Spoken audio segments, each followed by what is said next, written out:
Machiegni kendo nyako Ramogi bang' wuok e ywe adunda ni piny owacho kokalo e migawo mar arita oyango ni giseketo kenge makare mag kedo kod monj mag kor mbui kaka yor chiwo sir mowinjore ne apise mag piny owacho, ohelni kod kembe mag ji giwegi ma pachoka kaka yor neno ni gitayo chenro mag mbui maonge kod ng'ikruok.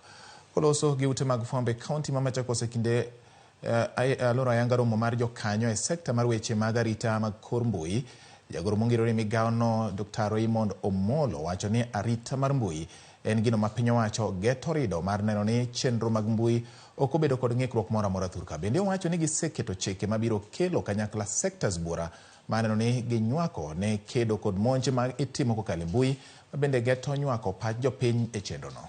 Most recently, there's been a lot of activities within the digital space. Now, this task force has finally come up with the draft regulations. This draft regulations needs to be taken through public participation and subsequently to Parliament for their passage, and then we are able to start implementing those regulations.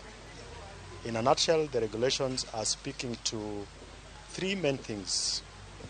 One is with regards to the critical information infrastructure, how we need to secure them.